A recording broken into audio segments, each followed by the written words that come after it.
Dalam tafsir At-Tabari, Ibnu Abbas mengisahkan, pada suatu ketika orang-orang Hawari berkata kepada Nabi Isa bin Maryam, seandainya engkau mampu membangkitkan seorang laki-laki yang pernah menyaksikan bahtera Nabi Nuh, tentu ia bisa bercerita kepada kami tentangnya. Kemudian, Nabi Isa alaihissalam pun pergi bersama mereka hingga sampailah di sebuah gundukan tanah.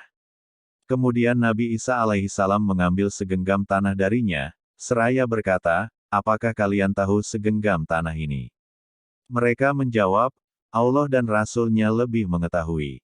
Nabi Isa menerangkan, ini adalah Ka'ab Ham bin Nuh. Sang Nabi lantas memukul gundukan tanah tadi dengan tongkatnya, sambil berkata, bangunlah atas izin Allah. Tiba-tiba Ham bin Nuh bangkit sambil menggoyang-goyangkan tanah yang ada di kepalanya yang sudah beruban. Kemudian Nabi Isa alaihissalam bertanya kepadanya, apakah seperti itu keadaanmu saat meninggal? Ia menjawab, tidak. Saat meninggal dunia, justru aku masih muda. Namun, aku mengira sekarang ini kiamat. Karenanya, aku sudah beruban. Nabi Isa lalu berkata lagi kepadanya, sekarang berceritalah engkau kepada kami tentang bahtera Nuh. Ham pun kemudian bercerita, panjangnya bahtera Nuh 1200 hasta dan lebarnya 600 hasta. Ia terdiri dari 3 lantai. Lantai pertama berisi hewan peliharaan dan hewan liar, lantai kedua manusia, dan lantai ketiga burung. Tatkala kotoran hewan peliharaan sudah mulai banyak, Allah kemudian mengilhami Nuh untuk menggelitik ekor gajah. Setelah ia menggelitiknya, tiba-tiba keluar darinya seekor babi jantan dan babi betina. Sepasang babi itu kemudian menyapu bersih kotoran-kotoran tersebut.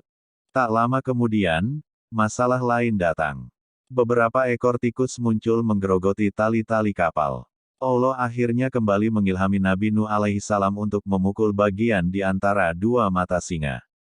Tiba-tiba keluar dari lubang hidungnya seekor kucing jantan dan kucing betina. Kedua kucing itulah yang memangsa tikus-tikus tersebut.